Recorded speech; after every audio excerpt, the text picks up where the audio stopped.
Well, hey, everybody. Season's over, and welcome to Bear Insider, Ultimate Insider Podcast. I'm Mike Pawlawski, former 11-year pro and Cal quarterback. Today, we are going to do a season review, and we have all of the big-timers here to join us for this, from Greg to Jim, guys who've been following the Bears forever, all about this season. We got the full film review from Greg, and so we're going to get into that. But right now, let me introduce these guys. Greg and Jim, say hello. Hey, everybody. Great to be with you. How's it going, guys? Good to talk Cal football. So today we're going to go over offense. We've been talking about doing an offensive and a defensive review. We're going to mix in a little special teams on the defensive side, but today it's going to be all about offense. And in second year, the offensive coordinator, Bill Musgrave's offense, obviously a dramatic improvement in terms of numbers, a non-COVID season mostly, but an improvement this year. But we're going to talk about it position by position, kind of group by group, and individuals as well. And I'm going to kick it off where it always starts. And we're going to start on the offensive line because everything on offense has to center around the big boys up front. Greg, as the grand poobah and the guy who did the film review, by the way, awesome film reviews week in, week out. Talk to me about your take on the offensive line this year for Cal's offense. Yeah, it was a funny one, Mike, because obviously we expected to have a fifth-year senior and the captain of the offense back leading the offensive line. But when Mr. Saffold decided to hang it up for medical reasons, that was a big blow. And frankly, I think expectations had to go down. But, you look at the whole season, you look at the line that came together, and as purely as a run blocking line, really impressive. I mean, they consistently opened holes. We had, I think, 3 running backs average over 5 yards a carry. And we had the ability to kind of establish ourselves at the line of scrimmage that we hadn't seen in the last couple of years. Yeah, I agree with that. I think losing Saffold's huge. I love Mike. He's fantastic. Great offensive mind, great leader, as a guy going into his super senior season who's going to be pretty special, and you lose him. And that's obviously a big blow right away. I do think they ran the ball very well this year. We heard some criticism about not running the ball enough, and there's always criticism when things don't work. But I thought they ran the ball very well this year. Jim, what's your take on the O-line? Yeah, the running game was a lot better than the passing game was, obviously. I was pretty bullish on the line coming into it because it looked like for the first time in a long time there was going to be a lot of pretty fair quality depth. Obviously, Saffold not coming back was a big blow. He was the captain of the line, and other depth guys. Jenna Williams was a guy that you didn't know if he was going to play or not, but at least the ability to come in and take some reps when needed would have been helpful. I was hoping Braden Rum would have been a little bit more recovered from his injury in the spring, but didn't look like he was at full strength this year. But really, the interior of the line, I think, was some of the best that we've seen in quite a while.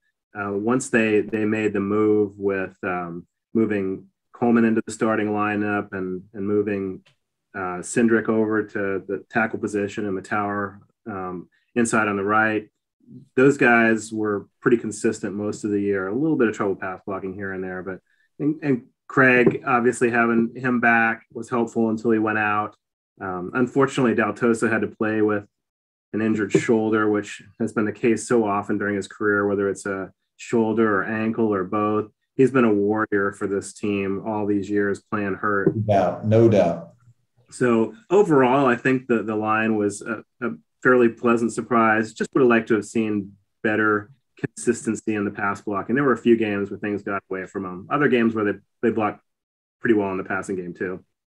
Well, and you talked about it, injuries are a huge piece of it this year, in that it was never like we had depth, we had consistency, but the injuries really hamper what you can do on that offensive line.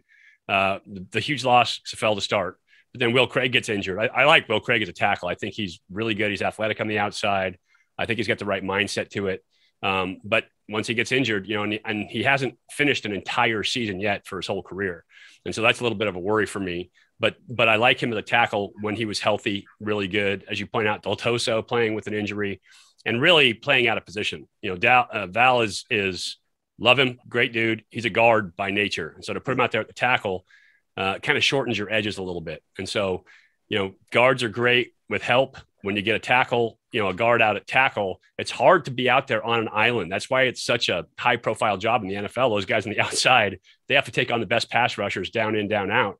And when you get a good speed edge rusher who has a couple moves to his game, it makes it really tough at that outside position. I thought Cindric, probably our most consistent guy, week in, week out, all season long, except for the one COVID game.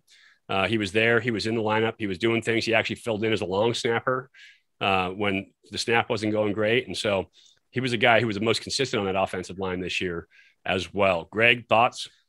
Yeah, one of the big things I was encouraged, if you think about Musgrave's second year and you think about him establishing his system, and it starts, as you said, with the offensive line, there was a physicality to the offensive line and an ability to kind of maul, especially you saw it in short yardage situations, and the ability near the goal line to get some running touchdowns, which frankly had kind of been missing from the Cal offense the previous couple of seasons. That was super encouraging. And I think that lays a foundation for, the kind of offensive linemen they want to recruit, and personality, and the kind of the culture of that group is just being, road grader, slobber mouth guys. And that was great. I think the side that was a little less encouraging was blitz pickup. Some of the quicker teams that were doing more stunting, Washington State, UCLA come to mind. The group never quite figured out how to get its blitz pickup together, and it put a lot of pressure on the passing game. No doubt about it. And then in blitz pickup, it's also simulated pressures too, where teams would show a pressure, but then run some kind of twist. So stunts in games up front, those kind of things were a problem all year long. And it's the MO of college football these days, and that everybody's going to run some of these sim pressures. They're going to run, some kind of pressure that involves stunts or twists up front. And you have to be able to sort all that stuff out. I talked to Angus McClure during the year, and I was like, how do you guys sort out when you got coming two gaps over on a twist up front where you're bringing a nose tackle and then an end stunting all the way back, or using linebackers on a twist? How do you figure all that stuff out? And you have to be proficient on offense, you have to pick that up, or you have to call plays that you have the hots or some kind of look off of it that you can adjust for it. And picking that up, being better at picking those up would be great. Now, again, it's just the second year for this offense with Bill Musgrave. And so I think as guys evolve in this and you have the veterans who understand it better, I think the younger guys are going to get it too, because they're going to have to catch on. They're going to see it in action. Jim? I'm curious from both of you guys, whether you think that particular aspect, the complexity of picking up all the different stunts and twists and different kind of blitzes that are, we're now seeing kind of NFL style exotic blitzes in college football, whether as great of a season as Cindric had, and, to me, he was the MVP of the offensive line, whether the loss of Big Mike in the middle exacerbated some of those either communication challenges or, the real-time coordination the O-line has to have to pick those things up. Go ahead, Jim. I'll let you field that. Part of the Driscoll moved in to start at center early in the season. The lack of experience there obviously was a negative, and moving Cindric there stabilized it. He would have been essentially kind of a rookie at the center position if he didn't get forced into the center position the previous year when there were so many injuries too. So he at least brought some experience and a little bit of experience snapping the ball and calling the plays. But yeah, that's one of those things where they probably didn't see so many stunts and twists and exotic things in prior years, and might have come into the season a little bit less prepared for it, especially thinking they would have had Safell there to be able to make the play calls. I have a feeling that's going to be a big point of emphasis in the offseason for these guys and for Angus, getting them ready for that, because in every other area, they pretty much performed admirably. And it's one of those things too, that when it's effective, you invite more of it. So if they're getting home, if they're getting pressure, if they're moving your quarterback, if your quarterback's not completing passes, when you're getting those kind of looks, you invite more of it as well. I think anytime you lose a player of Safell's caliber in terms of experience and his ability at that center position, you lose a lot up front in communication, in confidence, and all those things, and in leadership on the field. So, it's hard to tell what it would have been with him in there, but when you lose him, you definitely lose something up front. Now, I'm not going to say, I thought Cindric did a great job, so I'm not going to say it was a communication issue or it's on the center, but I think that having Safell would have definitely added to that offensive line this year, no doubt. Okay, let's move on. So one of the things, and I was talking to Jeep Chris the other day, and he gave me a little quiz. He said, name the top 3 tight end using teams in the Pac-12 this year.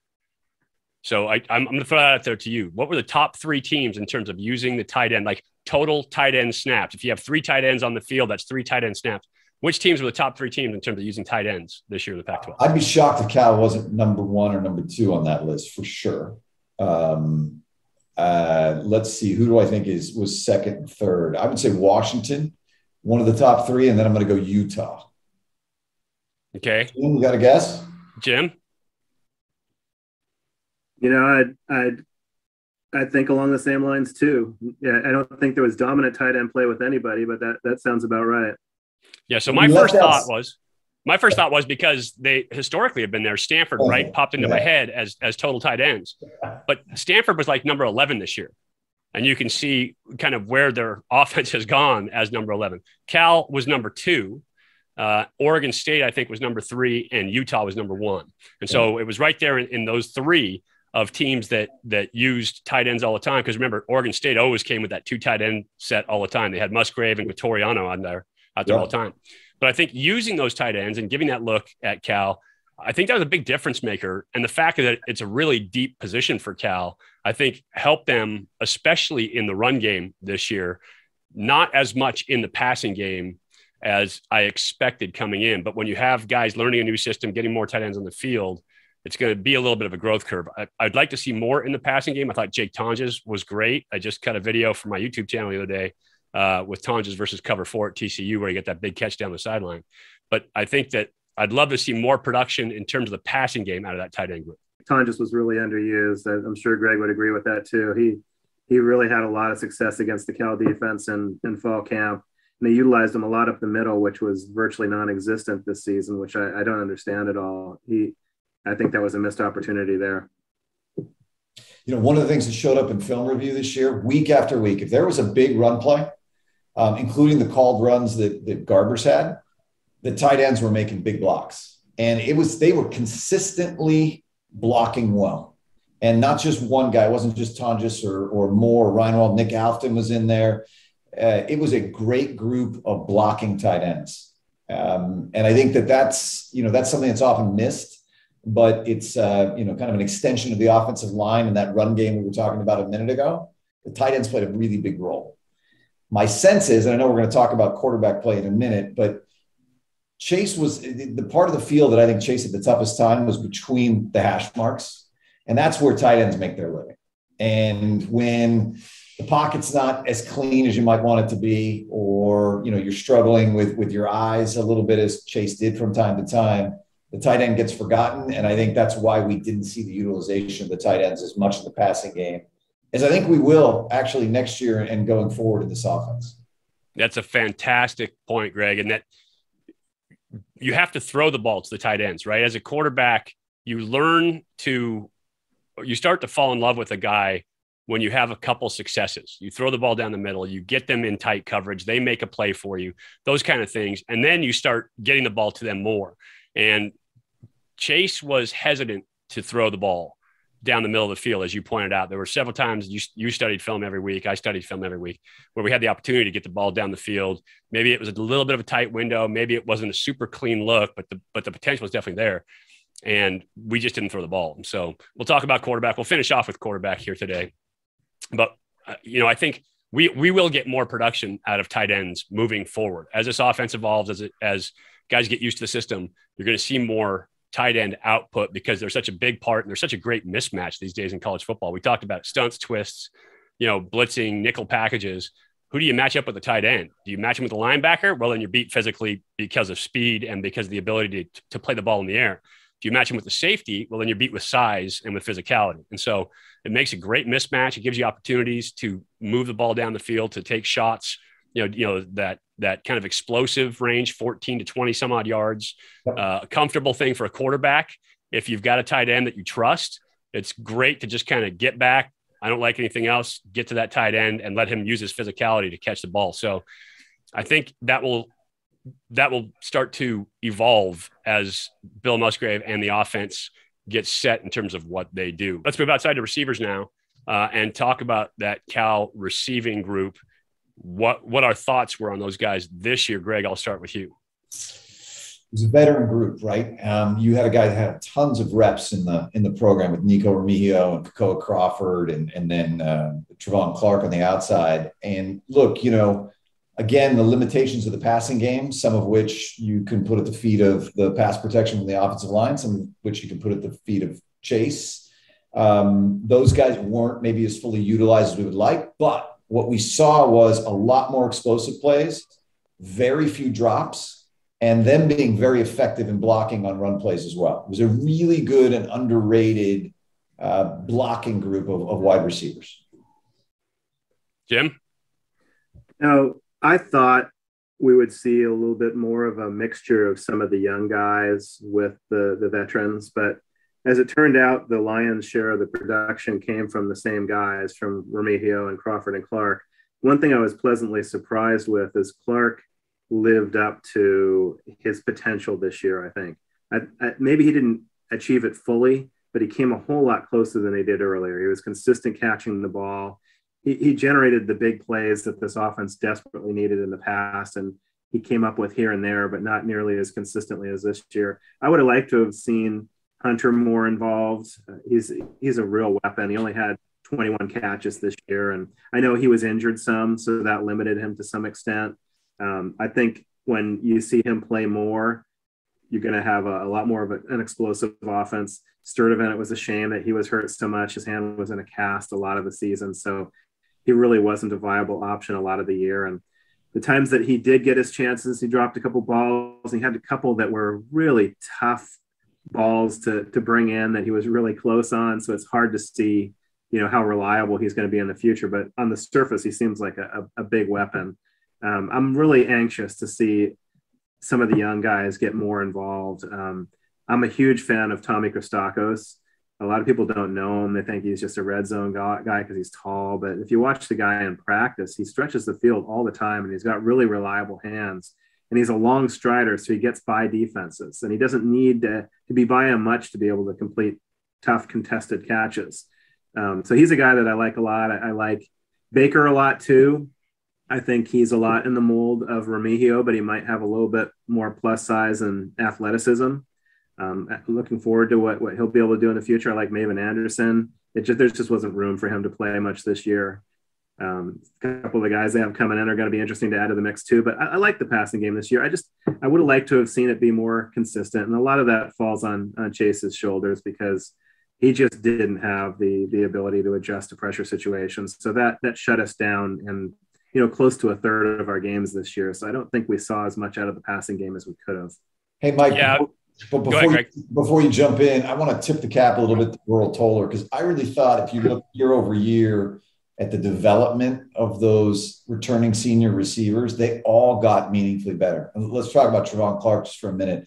Skinny guy. He's always, quick, smooth runner, could jump a little bit, but he struggled to get off press coverage, and he struggled to make contested catches in the past. Not the biggest or strongest guy. And everything from his route running technique to his increased strength led to him becoming the big play threat that we saw this year.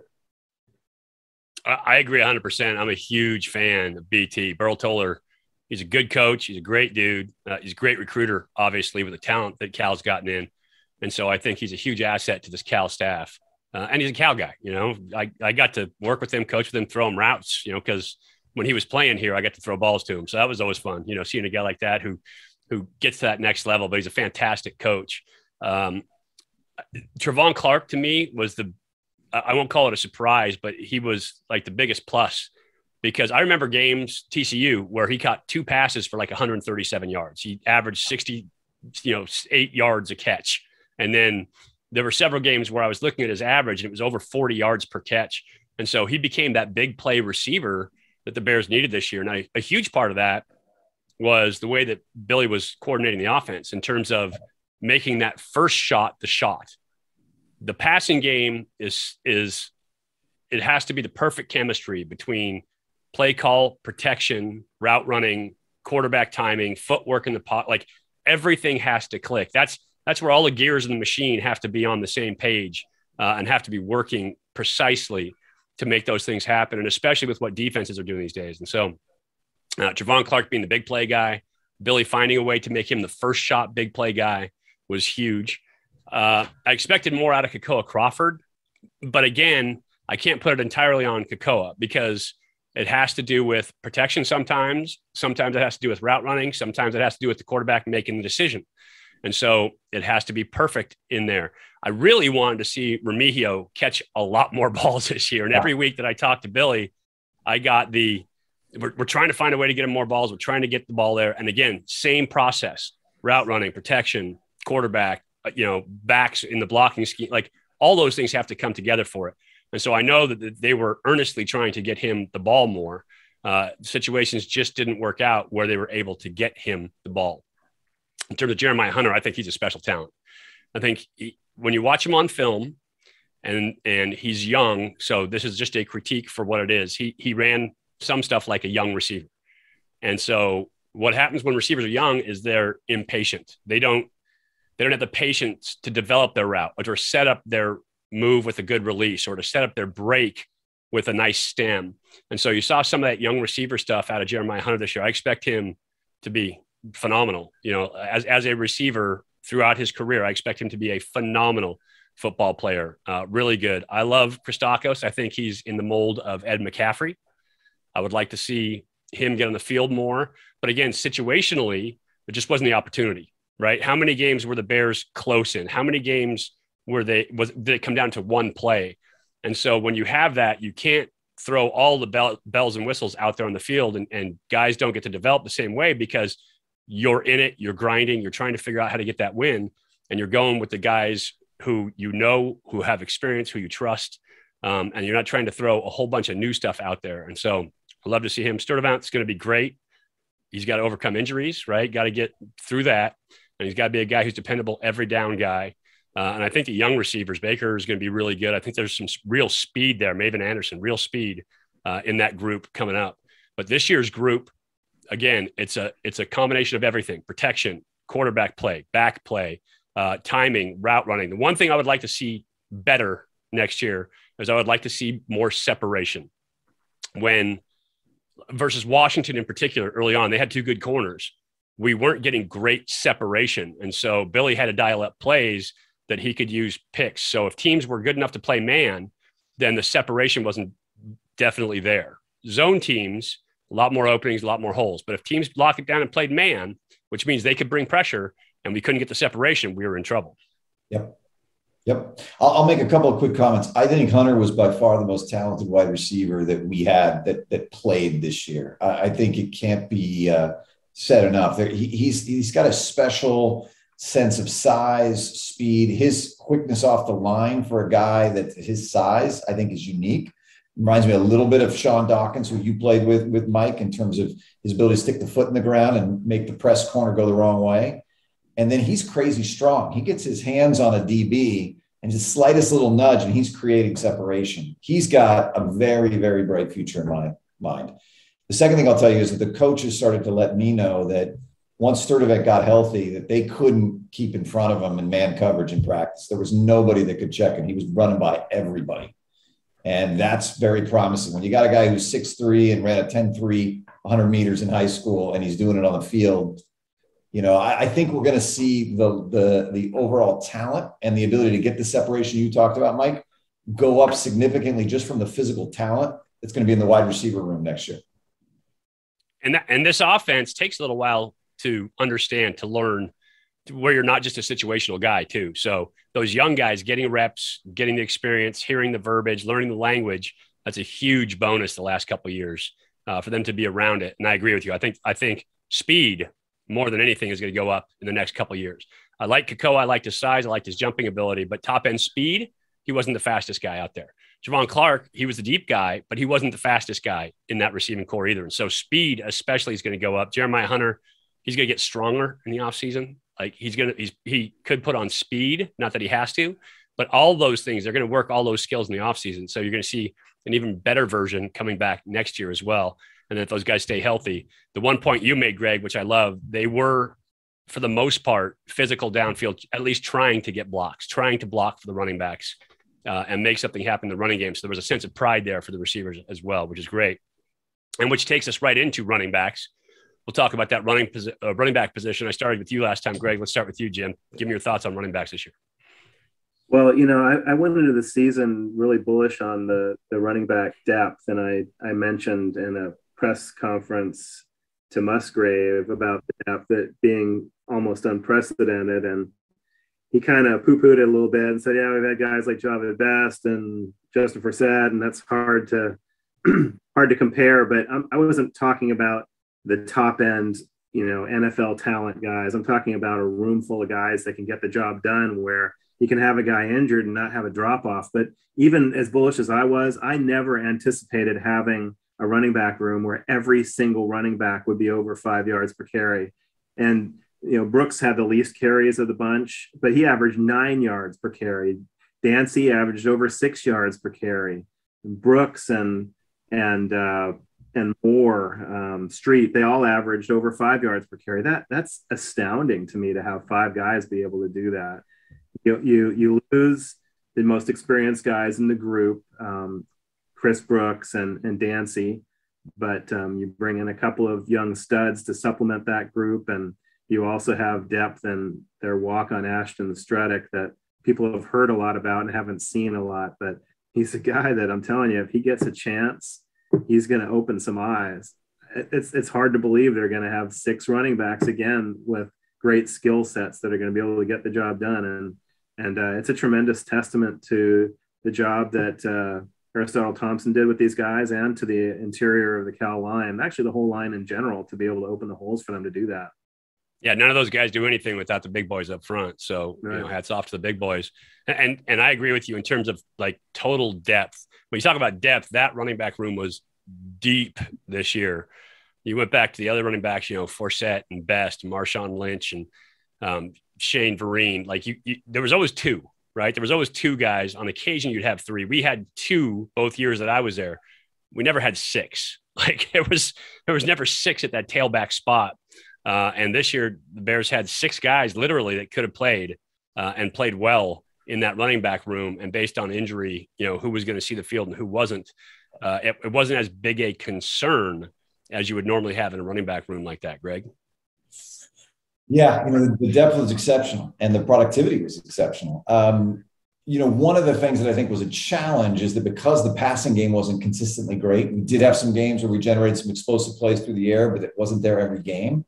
The lack of a game-breaking tailback in the running game was a little bit glaring. And obviously it's something that feels like that was a priority in recruiting. And we added 2 dynamic, incredibly fast running backs coming out of high school that will join the team next year.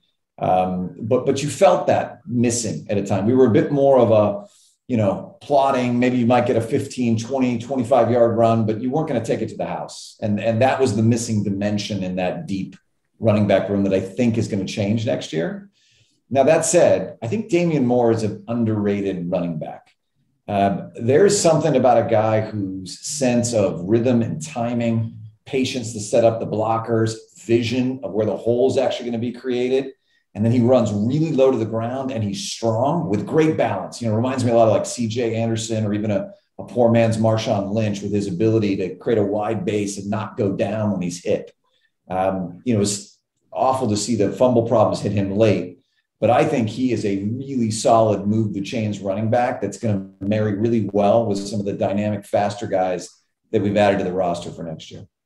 I agree 100%. I think Moore was an absolute stud because of the depth. Well, first off, they didn't put the ball on the ground very often. Like we set a record this year for total fumbles for that Cal offense, one of the all-time lows. And so they didn't put the ball on the ground, which is huge for a running back group. Now, because of that depth, when Moore did put the ball on the ground, he ended up missing the rest of the game because there was plenty of dudes who wanted to carry it, and turning the ball over was a no-no. And so, but he is the special guy who can run the ball, great rhythm, great sense of timing, the ability to move, to cut, to find the hole, excellent vision. But he's also great in the passing game. And so he gives you versatility, both catching the ball out of the backfield and helping in protection. So he gives you versatility at that spot. And I really like him as a running back. I think, a lot of these guys, speed for game breakers, coming in. I think the running back room going forward is a nice place to be a coach because you've got the talent there to make something happen. If you just give them the X's and O's, they're going to be pretty darn good. So, all right, we're in the backfield. We've kind of got through everybody else. Let's talk about that quarterback position, and then we'll wrap it up after that. I will start in the quarterback position, and then I'll close in the quarterback position. In that, Chase, the whole 4 years that Chase has been here, had the opportunity to watch every single snap of film that he's been here. And I like Chase. He's a great dude. And I think he did everything that he can within his talent, within his power, to be effective. I think his numbers were sterling, but the numbers that you miss in that are the throws that he didn't make. We talked about it a little bit, where guys open downfield, he maybe pulled the ball down and ran it instead of taking that shot downfield. I'm not sure that he fully trusted himself at that position. I think there was a little bit of pressure anxiety. Maybe that was from, in his earlier years, the pressure that he used to see in that offense. And so I would have liked to see him do a little more in terms of making the big throw down the middle of the field. Now, he made some huge shots. That TCU game was a clinic film. The Stanford game was a pretty good game for him in terms of execution. The Oregon State game was a great game in terms of throwing the ball down the field. But there were shots that were that mid-range shot that he needed to be a little more comfortable in taking those shots, and he wasn't. And because he was such a talented, dynamic athlete, he used his physical skills running the football, and he knew he could rely on that, much like Steve Young in his early years as a quarterback, when they said for him to be, that next level guy, he needs to remain a passer and use that running ability, A, when it's a called quarterback run, and B, when everything breaks down. But if you got a shot down the field, and there were 4 shots in the Nevada game that would have made a difference in that game. There was a couple shots in the Washington game that would have made a huge difference in that game. There were things in the Oregon game where if we just complete a couple passes, it would have been the difference maker in those games.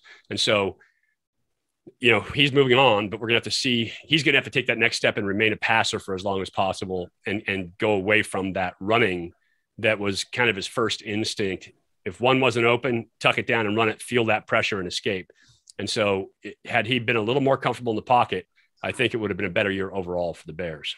Yeah, agree with that. I got 3 comments around the quarterback play. Let me start with, I don't think Cal could have had a better representative and leader than Chase Garbers.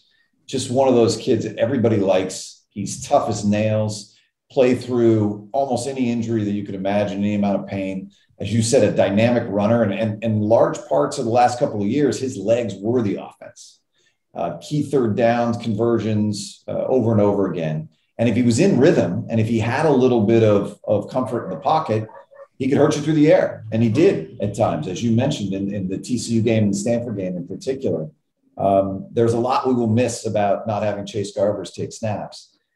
I think where he struggled, and you mentioned it a little bit, I don't know whether some of it was a little of that post-traumatic stress disorder from the lack of pass protection that he saw, particularly in the COVID year last year and back to his freshman year in particular, that made it hard for him to want to step up in the pocket, keep his eyes downfield.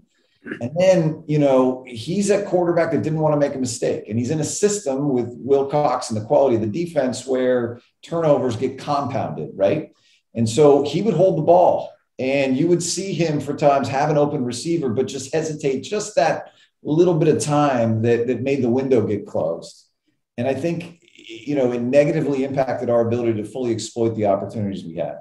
In his defense, we still didn't have pristine pass protection this year, especially after Will Craig went down. And I got nothing but accolades to say about him. I think that the third point I'll make is, I know it was a single game with Arizona, but it manifested itself a little bit more broadly over the last couple of years. We didn't see much of the rest of the quarterback room the last 2 years. We haven't seen a lot of clear quality depth emerge, or even the younger talent get a time to take some snaps and establish themselves. And I think if there's one constructive criticism of Musgrave and Wilcox over the last couple of years, it's been the recruiting and the establishment of that room so that you have really good second and third options, and you're giving time to younger quarterbacks so that when Chase leaves, as he is, you feel more comfortable about what's coming back. Well, agreed in terms of not getting guys playing time. And I go back to what I said about situational. The Bears were in so many games right down to the final seconds this year that it's hard to get any backups playing time.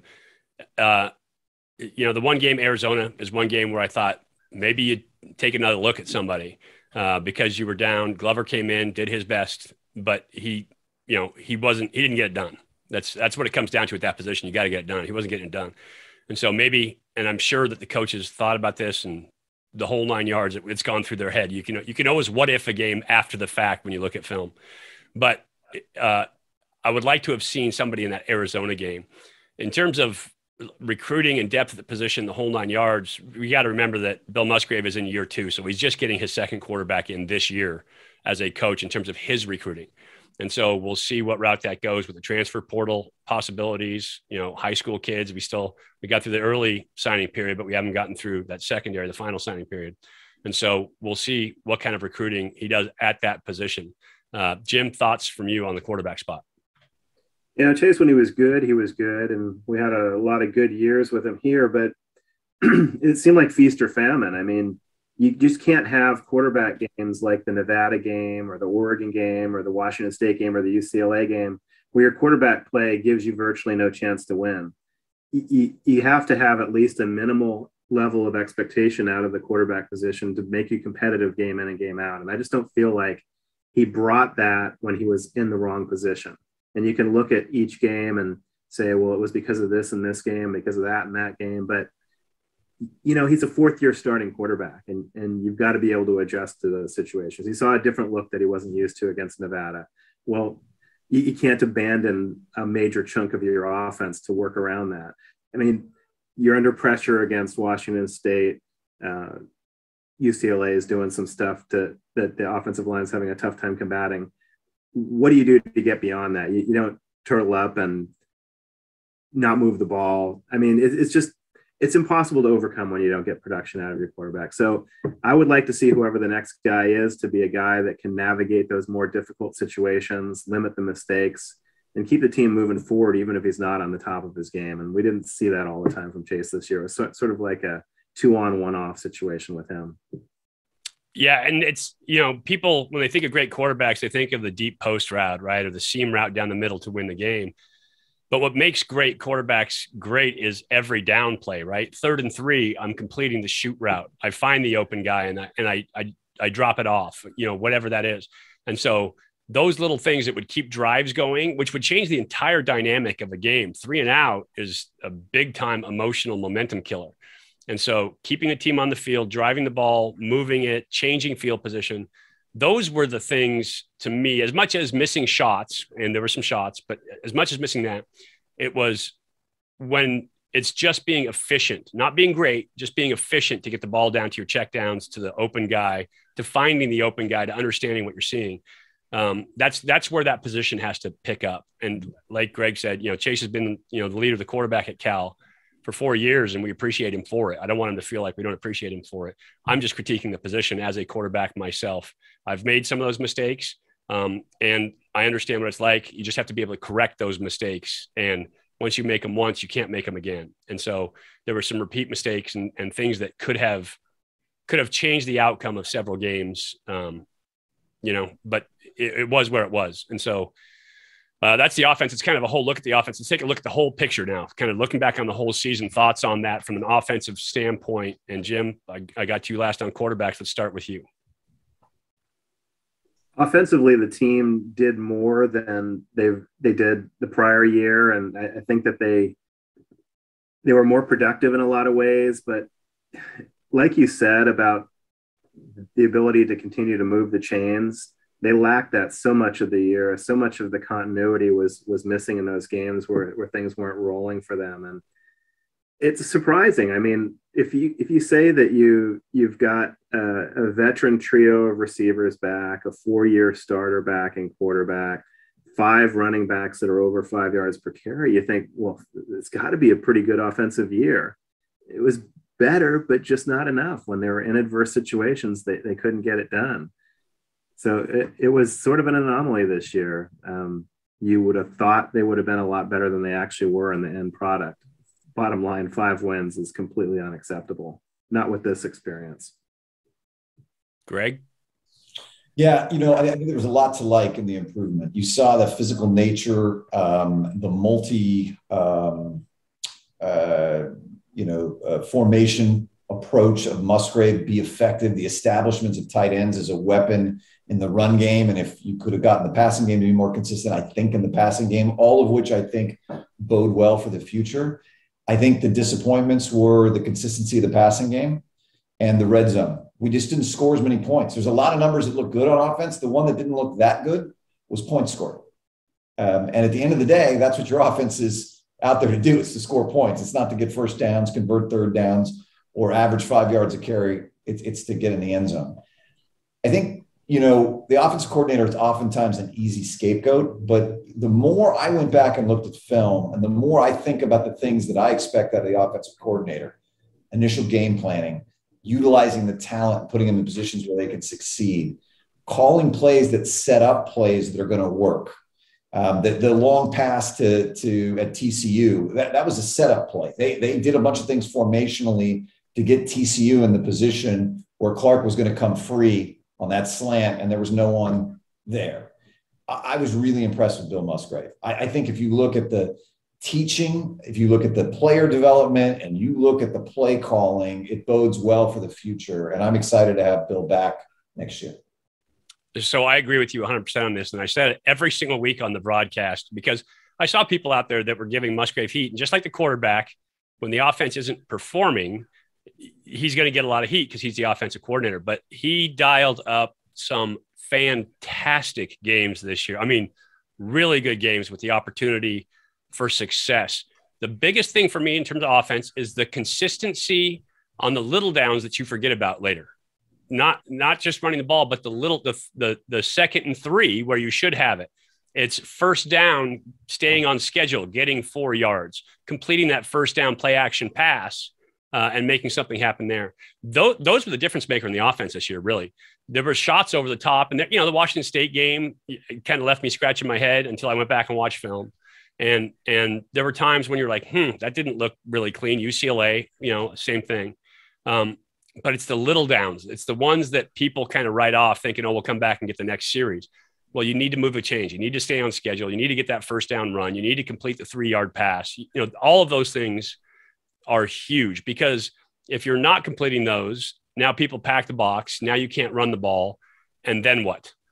It's either, max protect, take a shot, or pound your head against a rock and try to run the ball inside.